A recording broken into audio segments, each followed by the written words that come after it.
This is Dominic Scafidi, Digital Marketing Specialist at Axiom. We're getting started this morning on our IT Trends and Industry Overview webinar, presented by Seth Robinson of CompTIA, Senior Director of Technology Analysis, in partnership with our CRO here at Axiom, Angus Robertson. Please ask questions throughout the presentation through the Questions tab. And also we'll have some polls during the presentation, so please stay tuned for those and participate. We're going to wait just 1 or 2 more minutes before we get started.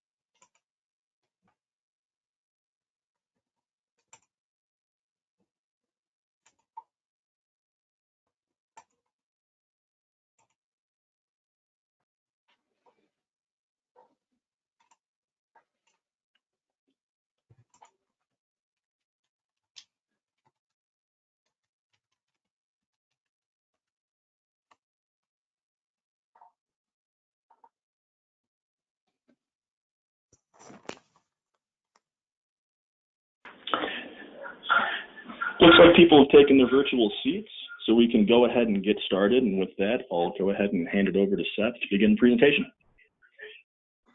Great. Thanks, Dominic. I really appreciate the opportunity to be here today. I think we'll have a good conversation, and I know looking forward to a lot of good questions and discussion around these topics. It's certainly an interesting time, and most of the presentation that I have here is something that we built at the end of last year when we do our typical annual projection. And obviously things have changed a little bit. So I'll try to talk through some of those changes. We've got a few early data points as we've been going through the first stages of being locked down here and seeing how businesses are responding. So again, looking forward to any of your questions, thoughts, and some good discussion here. So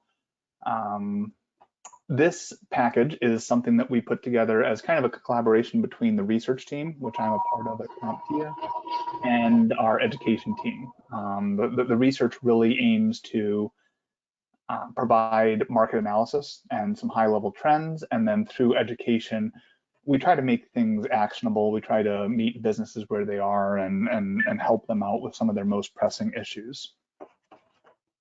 So today we're going to take a look at the IT market and just what it looks like, and a lot of these things, hold true even as the world is getting turned upside down here. But then the growth expectations are where things definitely begin to change from what we were seeing at the end of last year. And then the bulk of the conversation will probably be around the industry trends. These are 10 things that we expected to see for the upcoming year when we put together our outlook report. And I think as we go through them, I'll try to give my sense of if we're still expecting to see that trend or expecting to see more of it, less of it, how it's changed. So to start, this is what the IT industry looks like. IDC was projecting for this year 5.2 trillion.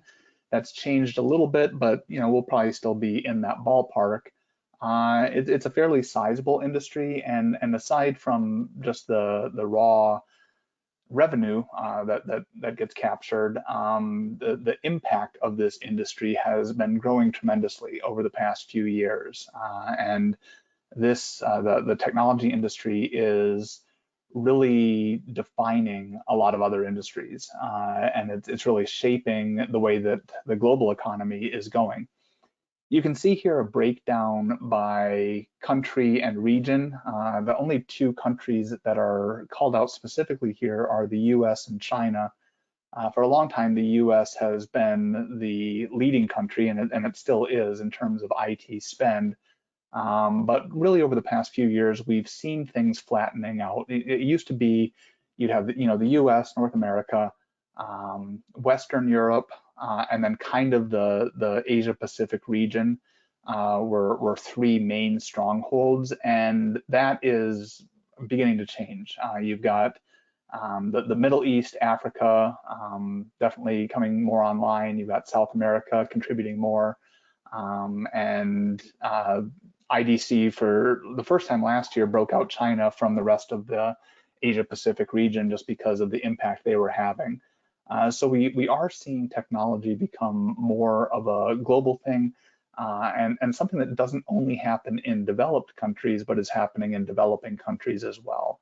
And at a really high level, that's not going to change as we go through the pandemic here. People are still relying on technology in some ways more than ever. And so there will be some resilience in the technology industry, and the trends that we see in terms of the globalization here will definitely continue. This is another trend that shouldn't shake up too much. For a long time, a lot of the IT spend was concentrated in devices and infrastructure and telecom, and that's been flattening out as well across all of these areas. So you still have obviously a lot of legacy spending happening with devices and infrastructure. You have a lot of new spending happening because at some point you need the hardware to run these things on. But we're seeing, quite a bit more in services. We're seeing software grow tremendously, even if it doesn't share the majority of the global pie yet.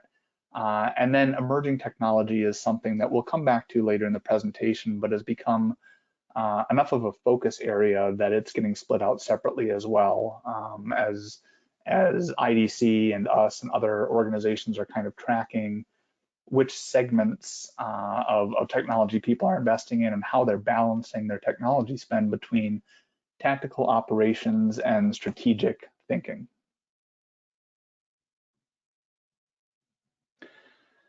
So here's where things are going to begin to change quite a bit. At the end of last year, based on our methodology, we were predicting growth of just under 4%, and that was in line with a lot of the other analyst firms out there. It was kind of interesting that we saw a relatively narrow range for our forecast.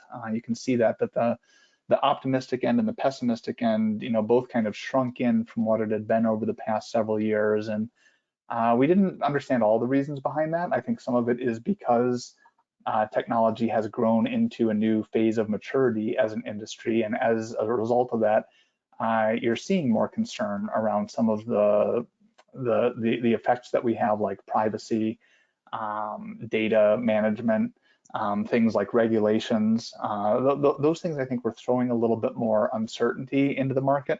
At the time we captured this, I really don't think anyone had any sense at all that the coronavirus pandemic was about to take over the world. But there were these other factors in there that were already throwing a little bit of uncertainty into the mix, and I think that small amount of uncertainty then led into the outbreak and the lockdowns and the changes that people have been making. So again, we were predicting right under 4%, and I think IDC was as well.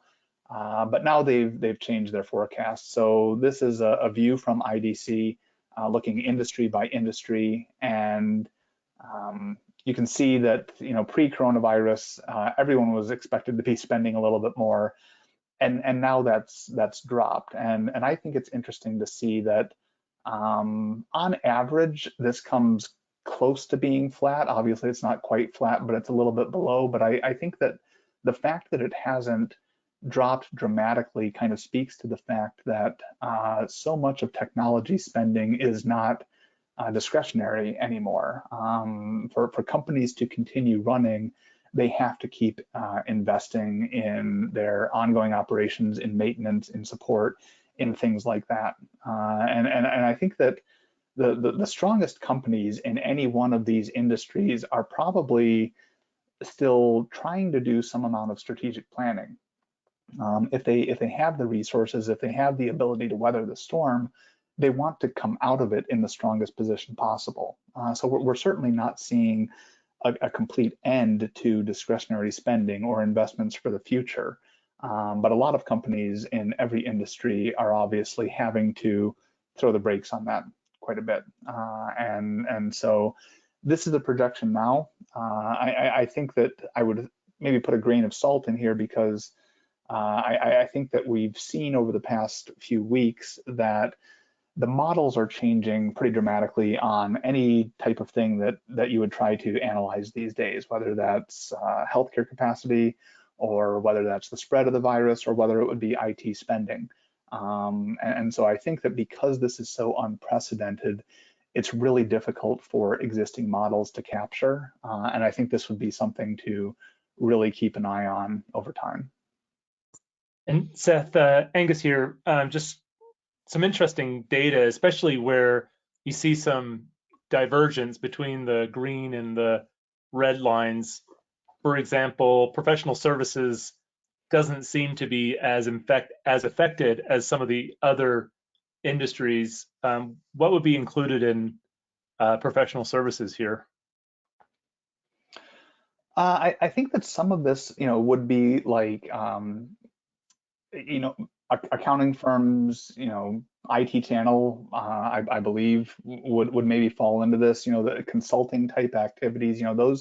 Those companies that have a base of clients for whom they are providing some kind of business service. And I think that the reason that you don't see quite as much discrepancy there as you do with something like transportation or personal and consumer services is those services have to keep happening. Unless the clients are completely shutting down, going out of business, those services have to keep happening. And again, you're going to get a gap because they maybe can't invest as much. The clients might not be looking to be on the cutting edge quite as much, but they still have to stay in business. And the companies that are serving those businesses are probably seeing relatively strong cash flow compared to some other industries. And they might be some of the ones that are able to continue thinking about the future and think about how do I continue serving my clients and competing in this space, because if I'm not providing the absolute best service out there, then somebody else will. Right, and you can also see that government, telecom, obviously professional services like we just talked about, but healthcare, education are less affected as well, which all makes sense. So some areas where some of our partners on the MSP or solution provider side are diversifying kind of the verticals that they're focused on. And I know you spoke earlier about how IT is so critical to how we live and work now, but it seems like an event like this is driving the importance of IT even more. So a lot of small and medium-sized businesses had some level of digital transformation initiatives going on, but that's likely going to be accelerated now because it's so critical for keeping their businesses operational.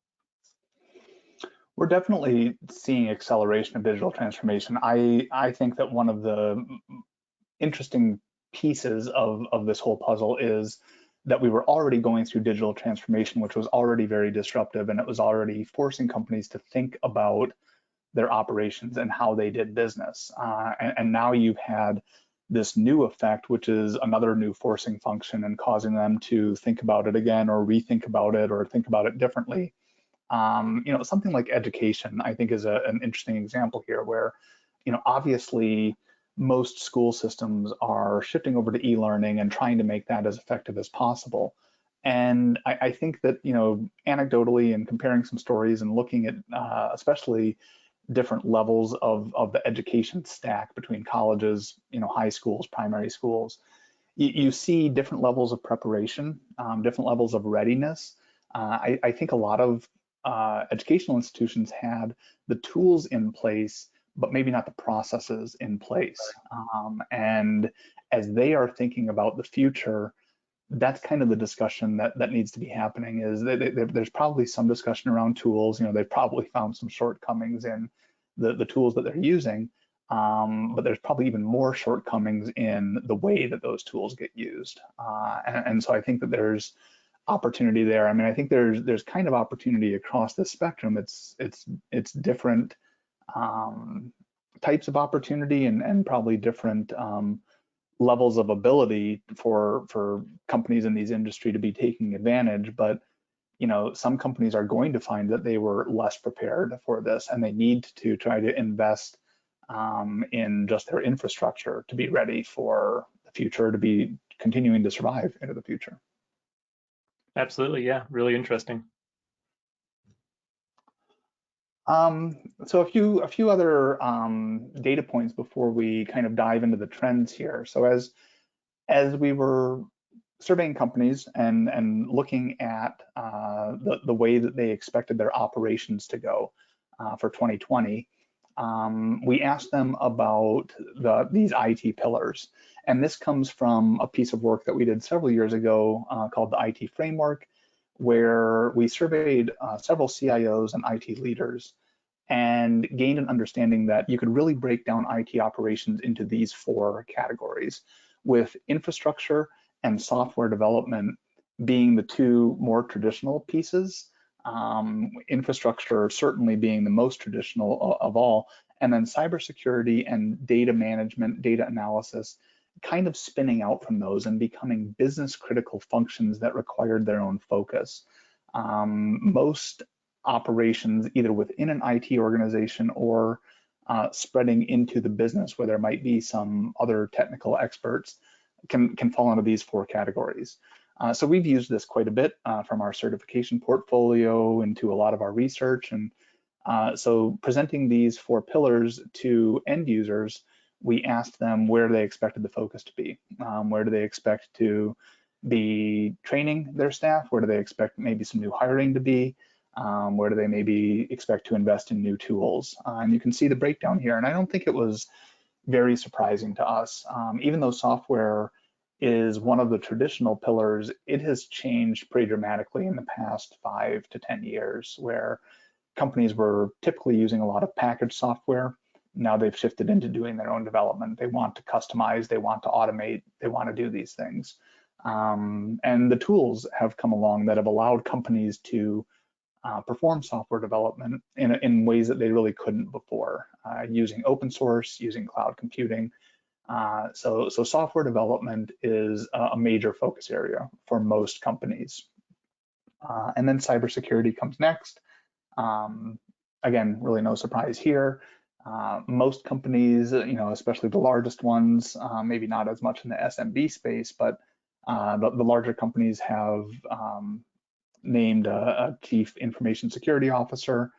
That person might report to a CIO, they might report to a CFO, they might report somewhere else in the organization, but they typically exist, and the job is all security all the time because it's become so business critical. And there are a lot of different facets that fall into cybersecurity, which is why it gets its own focus. Data management kind of follows the same pattern, but is a little more nascent, I think, than cybersecurity.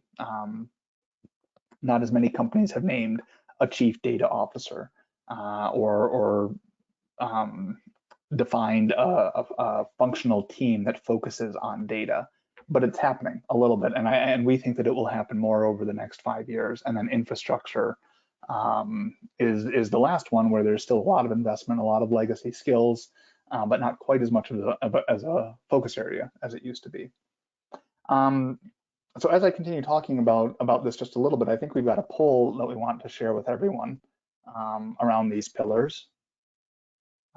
So as you're thinking about them, as I've described them, and you're thinking about what might happen as we start to return to normal here, or start to return to something new after COVID-19, what skills do you think will be the most in demand? What do you see your clients asking for, and where do you think you're investing?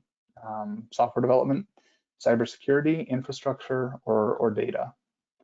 I think that within the channel, this has really been an interesting discussion too, because the channel has been so heavily focused on infrastructure, coming as it did from a distribution mindset, where the primary reason that the channel came into existence was distribution of hardware from vendors out to end customers. And so there's so much skill built up there, in channel firms, but obviously we've seen a lot of evolution. Even before I think a lot of companies started going through digital transformation, we were already seeing evolution in the channel with people moving to managed services and recurring revenue and things like that.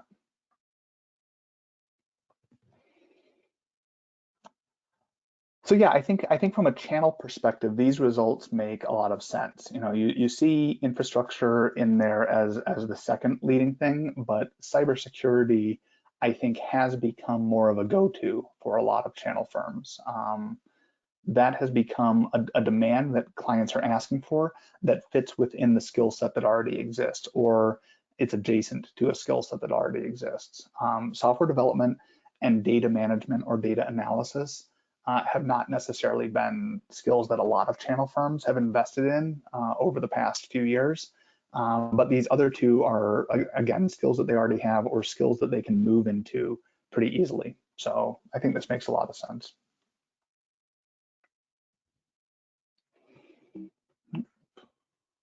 Try to move on to the next slide here.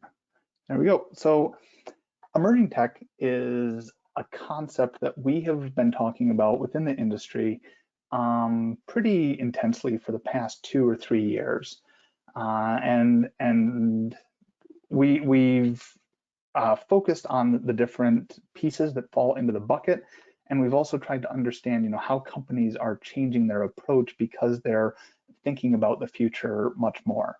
So we've talked about this concept for a while, and in our Outlook survey, we asked companies that were in the channel what they were expecting to see from emerging tech opportunities. And at the time, just a little bit over half said that they were expecting to see significant gains in the activity that they were seeing and maybe the revenue that they were able to capture through emerging technology. We have not repeated this question exactly, but I would expect that this graph has shifted, as companies are looking at their discretionary spending a little bit more. They're probably a little less interested in emerging technology and a little more interested in the established technologies. And so there's probably fewer channel firms that are expecting emerging tech to be a really dynamic area for them in 2020. But like I was saying before, it's the type of thing that will probably come back with a vengeance, that as we come out of this and companies are starting to invest more, they're going to return to the digital transformation journey that they were on. And they're going to want to be investing to keep up with their competitors and to provide the best service to their clients. And Seth, in the realm of emerging tech, some of these are fairly sophisticated technologies like AI or virtual reality. Have you seen adoption around any of these particular emerging tech areas in SMB in particular? Any particular emerging tech that stands out, or use cases that stand out in more of the SMB side versus enterprise? I think that's a great question that we've all been kind of struggling with over the past couple of years, as we had this concept that companies were more interested in emerging technology, and so how exactly would each one of these begin to manifest itself in small companies, or whatever the client might be. And I don't think it's played out in the way that a lot of people have expected. And so I think as we've seen adoption be a little bit slower than people expected, I think we began asking why. And I've actually, the most recent thing that I've been working on at CompTIA is a project trying to answer that question, trying to say, what exactly is different about the concept of emerging technology that we have today and the technologies that fall into that bucket compared to what we've had in the past? Because this industry has always had an eye on the future. It's always had some concept of something new coming down the pipe, but something has changed here. And I think that the theory that I kind of try to pull out in the project that I'm working on is that a lot of the energy in the past has gone into building a foundational compute platform to give people the ability to run applications, and that platform has been growing from a mainframe room out to an office environment, and eventually it's gotten to be very widespread with cloud computing and mobility. Now that the energy isn't going into that foundation anymore, it's going into the solutions themselves. And so when you look at something like artificial intelligence or IoT, I think those are the most mature of the emerging technologies in this list, but they're still not appearing in the same way that technologies did in the past, where a small business might go buy some kind of IoT application and then implement that application at their company. Instead, a small company, medium company, any type of company that's investing in emerging technology is building a brand new solution, and they're building new workflows and processes, and these technologies are a part of that solution.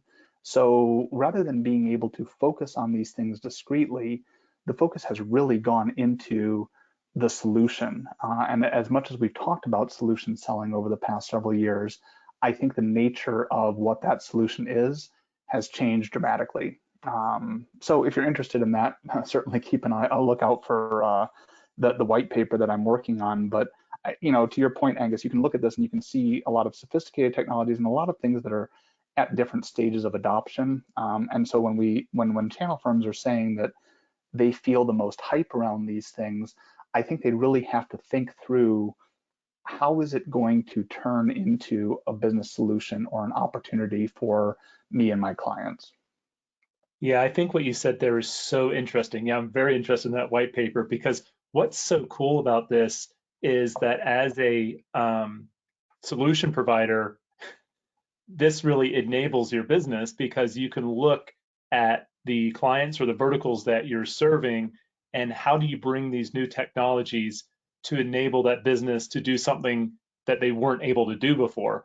And I think, some of the use cases on the drone and IoT consoles in CompTIA are really interesting. So we have one of our MSP partners that is applying IoT with Power BI to a rail yard, where they have all these sensors and data that's communicating back, so that as trains unload different loads that have different requirements in terms of fresh foods versus things that need to be moved or not moved, that they can really holistically see what the status of all of that is and manage that rail yard in a way that they couldn't before.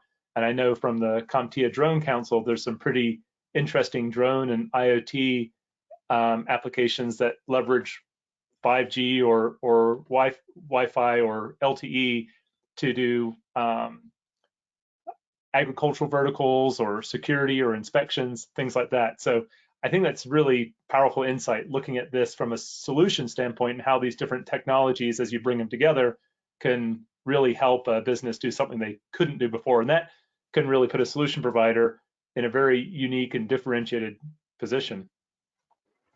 Right. I think that the demand for creativity moving forward will be exponentially greater than it has been in the past. Very cool. All right.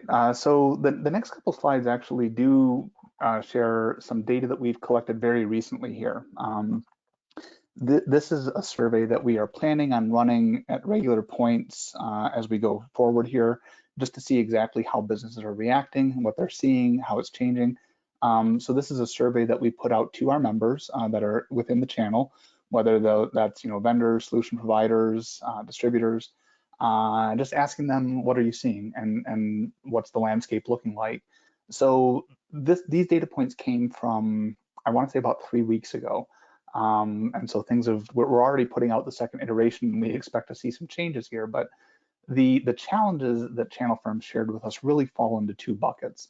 First is financial. They're seeing customers change the way that they expect to spend. We've talked about that quite a bit already.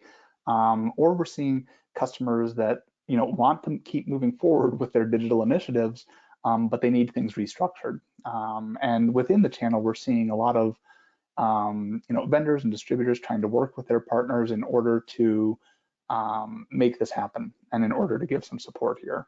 The other bucket of challenges here is kind of supply chain related disruptions in the supply chain. I think I'll be very interested to see what the data points look like on these questions in the new survey, because I think as much as people expected that there might be supply chain issues at the beginning of all this, I don't think that those have played out quite as dramatically as people expected. So I'm curious to see if people still believe that they're seeing shortages, or still tell us that they're seeing shortages, or if maybe that has not been quite as drastic as they expected. On the flip side, though, as we've mentioned a few times here, technology is somewhat resilient during this time. And that is even leading to new opportunities for a lot of channel firms.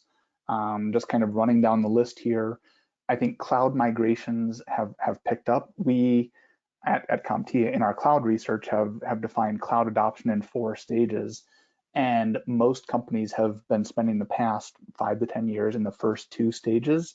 And so there's still room to move forward into the final stages where the entire architecture is really cloud enabled and the workflow is beginning to change.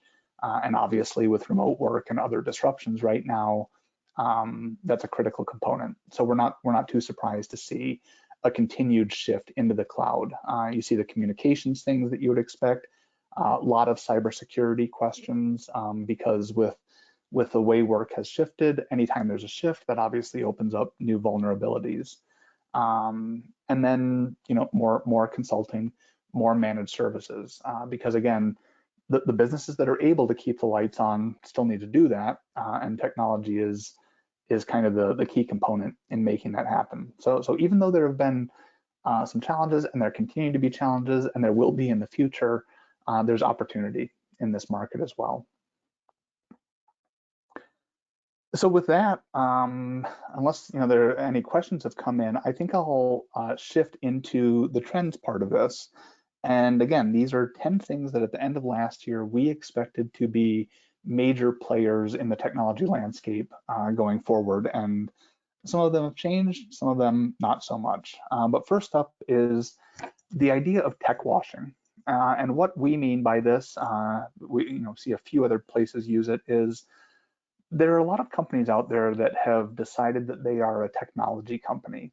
But the reality is even though they are using technology in brand new ways, they are still ultimately in the transportation industry or the real estate industry, and they are bound somewhat by the constraints of that industry. And so we've seen over the past few years a lot of venture capital dollars going into new business models that claim that they're going to be very disruptive based on technology, but then the reality is that they fall into some of the constraints or regulations of the industry that they're actually playing in. I think within the tech industry, we've been fond of saying every company is now a technology company. But the reality is that technology companies that are making their living through technology, have certain margins that they can work with. They have certain financial models. They have certain dynamics to their business. And other companies in other industries have their own dynamics. And so while technology is enabling businesses more than ever before, that doesn't necessarily turn companies into technology companies. This is one that probably does not see much change as we go through the year. I think that companies are realizing that they have to stick to the basics of their industry and recognize where technology can help them advance within those basics. So I think even now, as they're maybe rethinking what things look like going forward, that they're probably going to be thinking about what their industry demands out of them, and then think about how technology can drive it forward.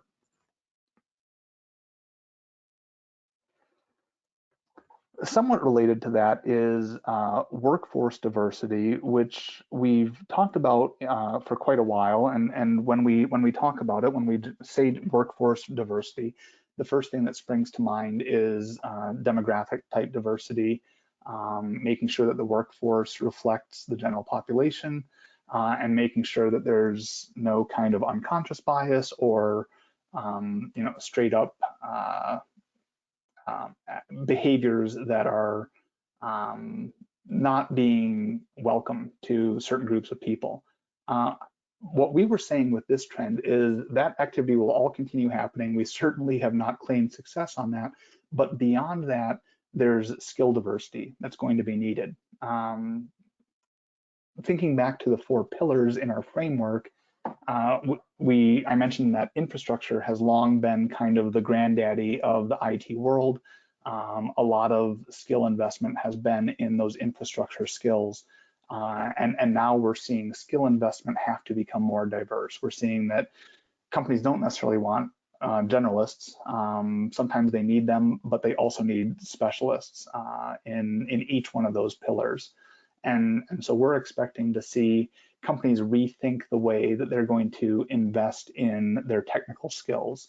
And this one is one that, if anything, might get a little stronger here moving forward, that as companies are thinking about the skills they need, they'll be doing that through the lens of the pandemic. And they'll be thinking about which areas are the most critical for them as they try to move forward.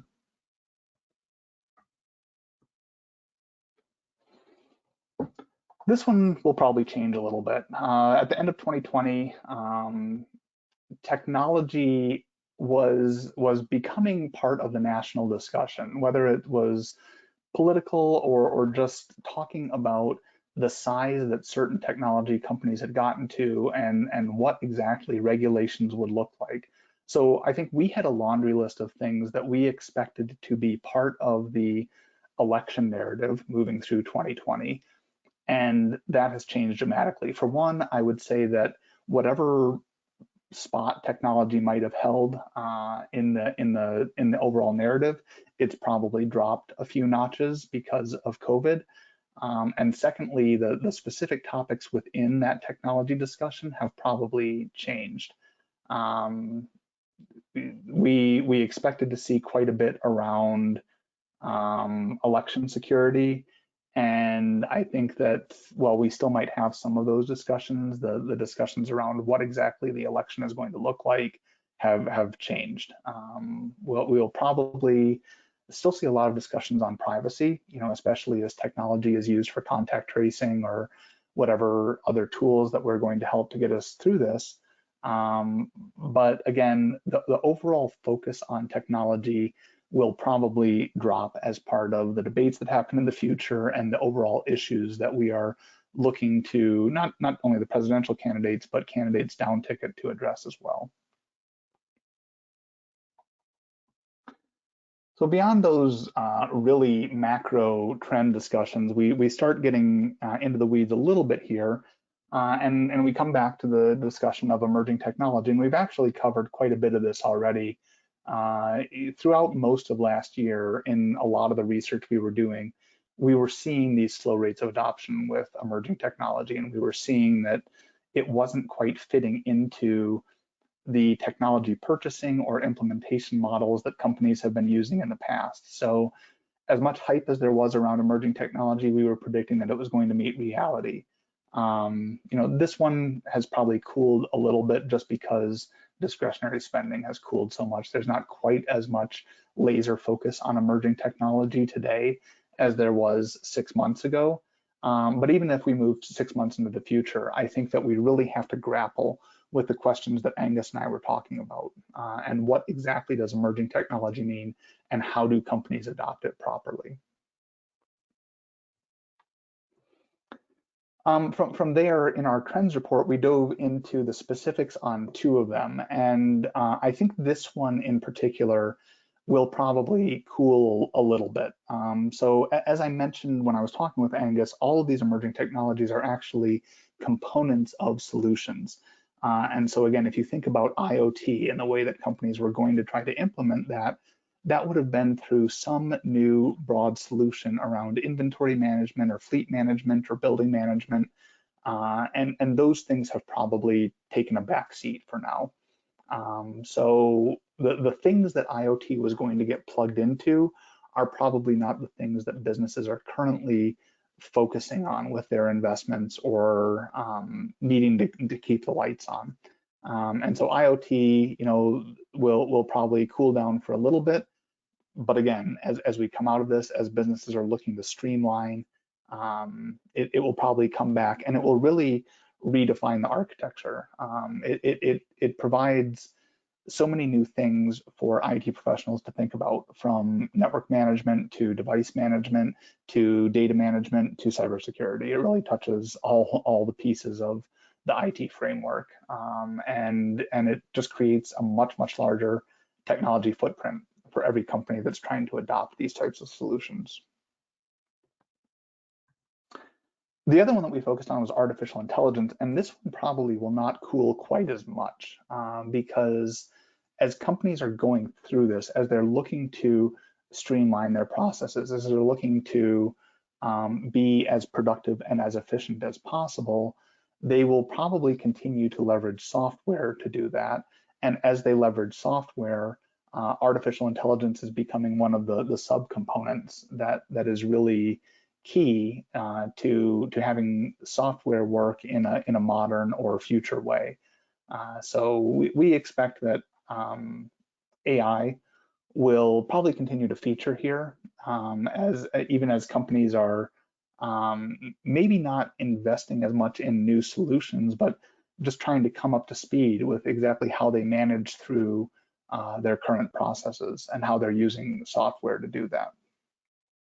And Seth, for what does AI mean to you? My experience with AI is mostly in the world of go-to-market, where it's essentially machine learning applied to large data sets and activities within those data sets, and pulling out trends that you can visualize and make decisions on based on reporting. That's mostly what I've seen. For example, lead scoring or attribution, that sort of thing. Have you, is it mostly machine learning and visualization of data, or are you seeing other areas?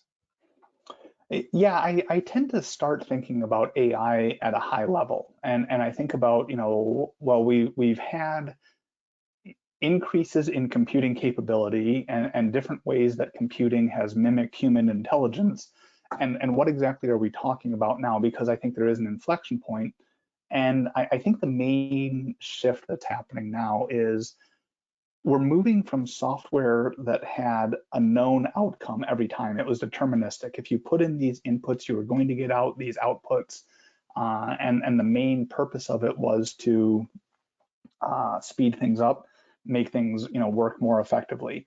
Now we're moving from a deterministic output to a probabilistic output, where, like you said, these AI algorithms, whether it's machine learning or deep learning or whatever it might be in whatever field, it's ingesting a ton of data, it's looking at all the data, it's trying to make connections, and then it's using probability to put out an output. And in a lot of cases, that's opening our eyes to new insights. There are these corner cases that I think we've all heard about, where it's connecting the dots in a way that it can't realistically connect. And when we look at it, we say that could never happen. But the algorithm wasn't smart enough to figure that out. So I think that's the big change, is when you're moving into probability, you have to know that the outputs themselves have to be checked a little bit more, and you have to bake that into the process. So it's definitely leading to a lot of new things that we would have never gotten to before, but it also requires an extra degree of oversight that people might overlook if they're just rushing forward and if they're assuming that the programs are continuing to put out the correct answer all the time. Love it. Makes sense.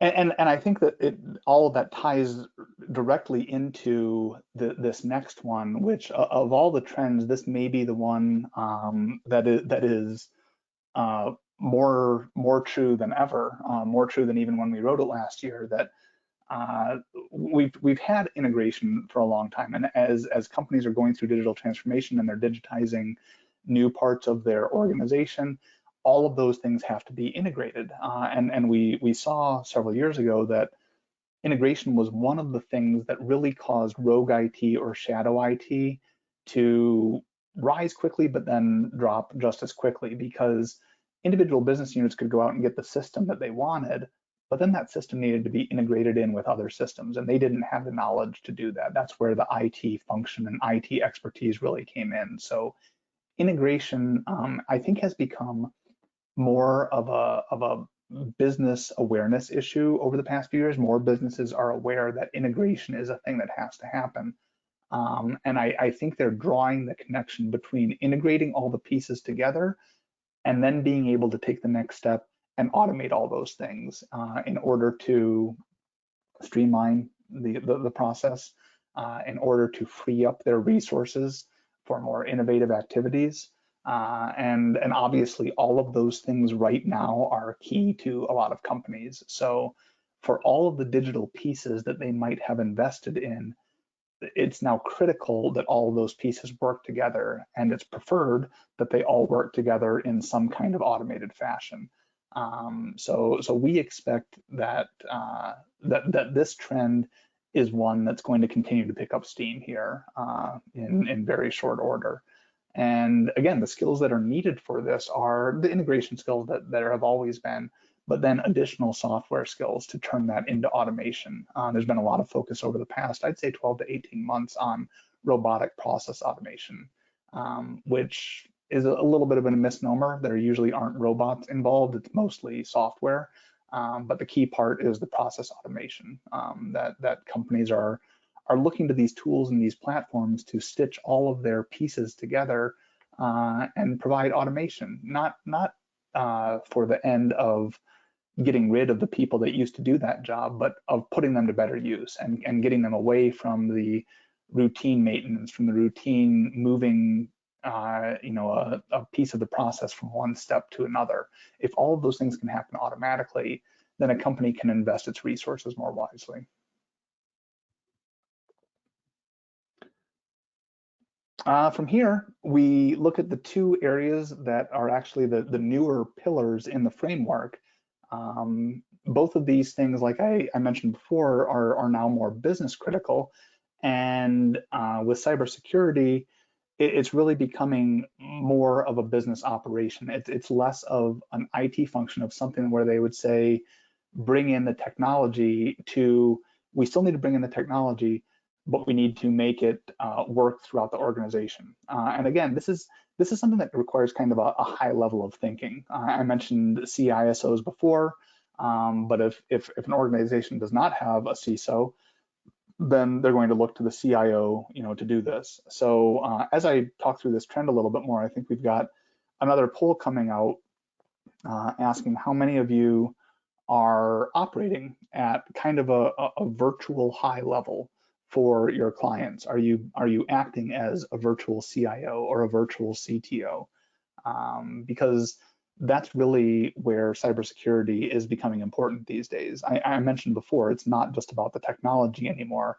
We actually view it as kind of a three-pronged approach where you have to bring in technology, and that technology is different than it's been before. It's not just firewall and antivirus, but now you're talking about digital or data loss prevention, you're talking about identity and access management, and then you have to stitch this all together usually with a SIM or some other kind of dashboard. Beyond the technology though, processes are critically important. We've seen so many breaches that have been the result of a supplier getting their credentials stolen, and then the hacker using those credentials to get into a company and then move around the network. So process is critically important in an environment where regulations are getting applied more and more to businesses. Compliance to those regulations is one of those processes that has to be managed.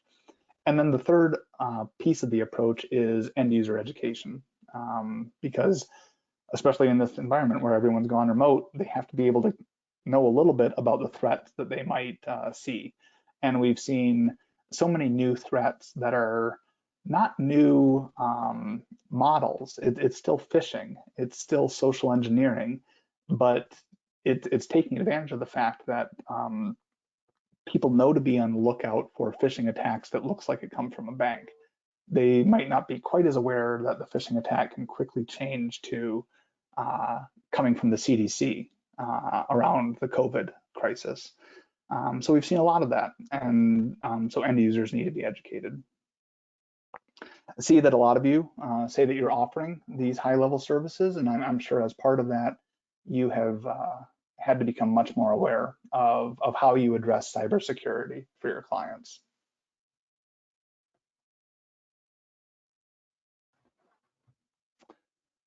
All right.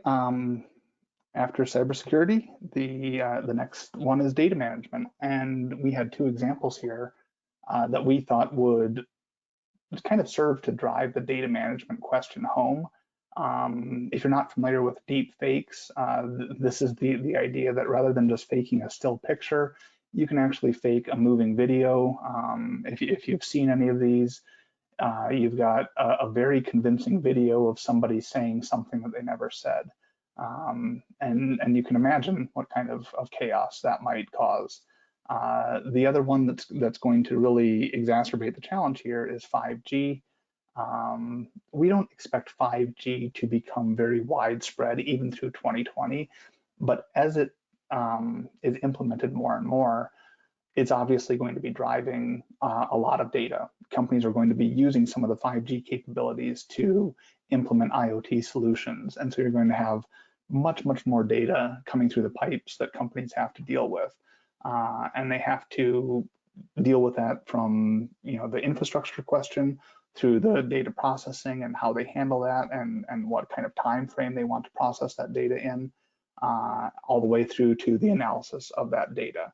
And again, like we saw before, not a lot of channel companies are really deep experts in all stages of the data process, but not a lot of end clients have a lot of expertise in this either. So this could be an area that channel firms can focus on. And then I think the last trend that we have here is one that I've mentioned a few times. And like with the election one, this one may not fade as much as the nature of the discussion will change.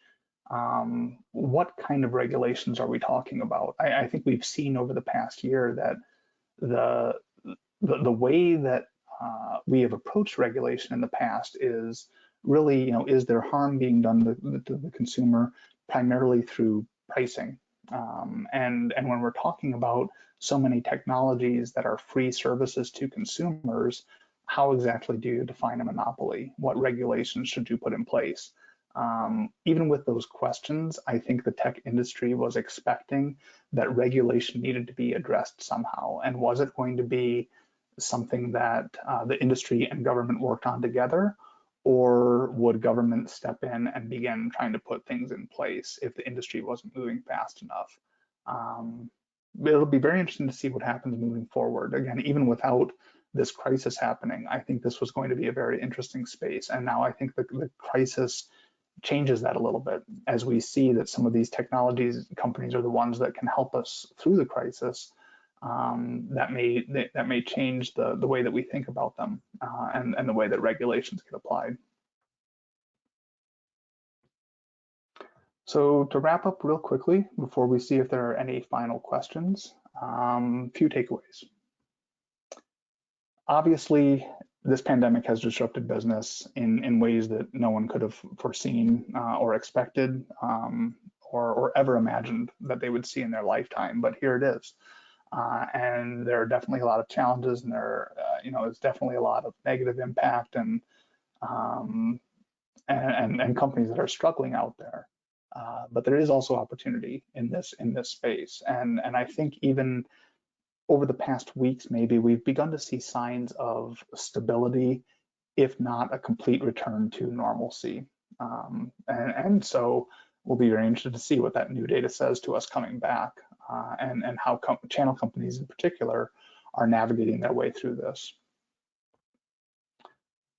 Beyond that, the tech industry really needs to consider what its responsibilities are as it's moving into this new phase of maturity. I just ended the discussion with regulations here.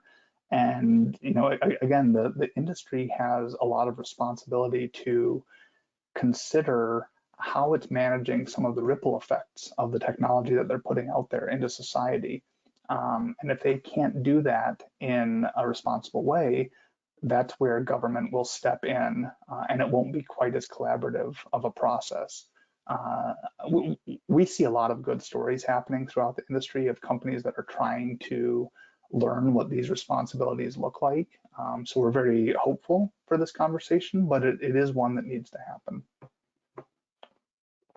And then finally, emerging technology, as I said before, is a concept that we all got very focused on over the past few years, but maybe didn't quite understand the dynamic quite as well as we imagined. And now I think we're beginning to pick that apart a little bit. We're seeing adoption, we're looking at the lessons learned, and we're really learning how these things are solution components rather than being solutions in and of themselves. Well, great. Thank you, Seth. Very insightful. We do have one question. Do you think businesses and individuals will want to move away from a shared multifunction device, I guess like a large printer, to a more personal or on their desk device with what's going on, and perhaps a more remote first focus? I think that ties into one of the really interesting questions that I think we're wrestling with here, which is how exactly does the work environment change moving forward? I think early on during this outbreak, there was the thought that, well, a lot of companies have gone remote and they've been able to sustain their operations. So why would they ever have a physical location again? I think as time goes on, you begin to see why they might want to continue having a physical location, because this environment is maybe not sustainable for a full workforce to be remote. Maybe the companies are learning that their balance will shift a little bit, but it's hard to imagine that companies will either stick with complete remote workforce or that they will flip and go all the way back to what they were before. The answer will probably be somewhere in the middle. And so I think that, the answer to the question there in terms of devices will vary a lot from company to company and industry to industry as businesses are deciding exactly how much they want to invest in a physical location and how much they want to invest in their remote workforce. I expect that most companies will continue to maintain some kind of physical presence, and they will want to invest in that physical location to make sure that it is, a place that's as efficient as possible when people do come into work there. So I think that some of the theories that that remote work is going to be the majority way of the future might have been a little hasty, but we'll see. Well, great. Thank you, Seth, for taking the time to take us through the research that you did with CompTIA or through CompTIA. And thank you to our audience for attending and learning a little bit about what's going on in the world of IT and overall IT spend. So we're seeing from this research that spend remains steady, that in fact, this crisis may have accelerated some movement to digital use for our small business clients, and that more important than ever is really understanding the use case and vertical dynamics and being able to adjust and prepare our businesses to support the workforce as we go through this. It's going to remain a somewhat dynamic environment. So thank you again, Seth, and thanks everybody for attending. Yeah, thank you. All right, see you on the next one, everybody. Take care.